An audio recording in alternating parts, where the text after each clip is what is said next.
سب سے پہلی چیز یہ ہے کہ بچے کی نیت پر کبھی شک نہ کریں، یعنی اس طرح کے جملے بچوں کے لیے کلرز ہیں۔ دوسری بات میں یہ کہوں گا کہ کبھی بھی ان کی عزت نفس کو مجروح نہ کریں۔ میں نے دیکھا ہے کہ ماں باپ ان کے دوستوں کے سامنے بچوں کو ذلیل کرتے ہیں، یعنی بچے کی بھی ایک عزت نفس ہے۔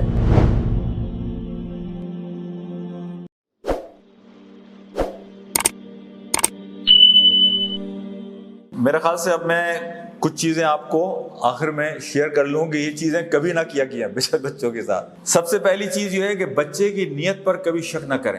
اگر آپ کو لگ بھی رہا ہے کہ یہ جھوٹ بول رہا ہے، لیکن بچے کو کبھی آپ جھوٹا نہ کہیں۔ بچے کو آپ کبھی دیکھیں، آپ کے لیے اس کے دل میں ایک بڑا احترام، ایک حجاب ہے، ایک پردہ ہے۔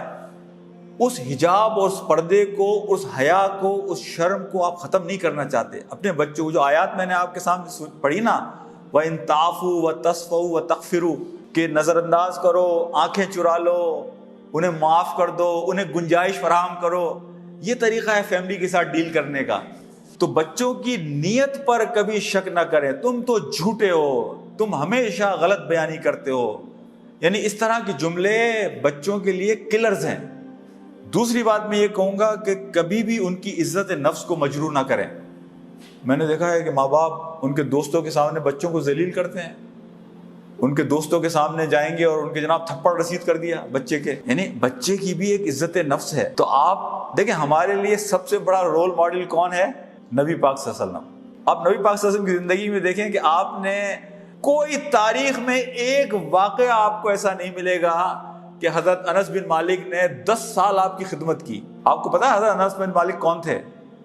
جب نبی پاک صلی اللہ علیہ وسلم مدینہ تشریف لائے ہیں تو اس زمانے میں بہت کم لوگ تھے جو لکھنا پڑھنا جانتے تھے۔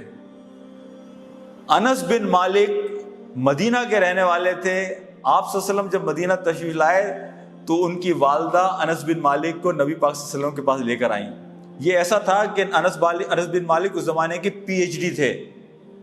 اب آپ یہ دیکھیں کہ اپنے پی ایچ ڈی بچے کو انس بن مالک کی والدہ نبی پاک صلی اللہ علیہ وسلم کے پاس لے کر آ رہی ہیں اور کہتی ہیں کہ اللہ کے رسول، میں آپ سے ایک درخواست کرنا چاہتی ہوں، اور وہ درخواست یہ ہے کہ آپ دیکھیں یہ میرا بچہ جو ہے نا، اب دیکھیں ماں فخر سے بتا رہی ہے نبی پاک صلی اللہ علیہ وسلم کو، میرا یہ بچہ جو ہے نا اس کو لکھنا پڑھنا آتا ہے، میں یہ چاہتی ہوں کہ آپ اسے اپنی خدمت کے لیے قبول کر لیں، کہ آپ کی زندگی بھر خدمت کرے۔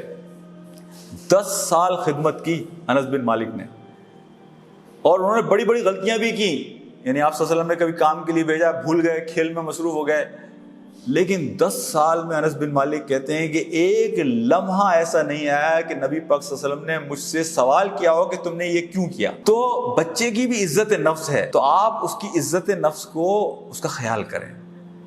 تیسری چیز میں آپ سے یہ کہوں گا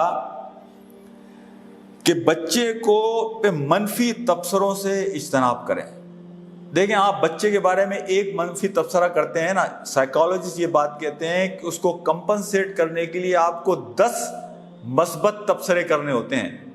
جب آپ بچے کے بارے میں ایک تبصرہ کرتے ہیں نا، وہ تبصرہ بچے کے شعور سے لاشعور میں چلا جاتا ہے، یعنی وہ اس کی میموری کا پرماننٹ حصہ بن جاتا ہے۔ تو لہٰذا بچوں کے بارے میں منفی تبصروں سے اجتناب کریں، یہ بچے کی شخصیت کو برے طریقے سے مجروح کرتی ہے یہ چیز۔ بچوں کے فیلیور پر غصہ نہ کریں، اس بارے میں نے آپ کے ساتھ بات رکھی ہے۔ بچہ فیل ہوا ہے، وہ آلریڈی ایک ڈیزاسٹر میں ہے، پریشانی میں ہے، آپ اسے حوصلہ دینے والے بنیں، آپ اس کے ساتھ اپنی یکجہتی کا اظہار کریں، اسے مضبوط بنانے کی کوشش کریں، اسے دوبارہ اٹھانے کی کوشش کریں۔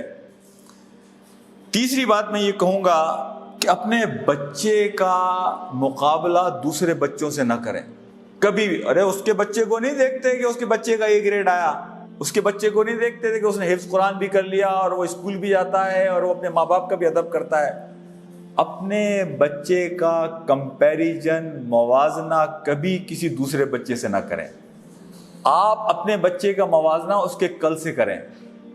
وہ آپ کا بچہ کل کہاں کھڑا تھا اور وہ آج کہاں کھڑا ہے۔ ہر بچے کا اپنا پوٹینشیل ہے، ہر بچے کی اپنی ایک صلاحیت ہے، ہر بچے کے اندر اپنی ایک کیپیسٹی ہے۔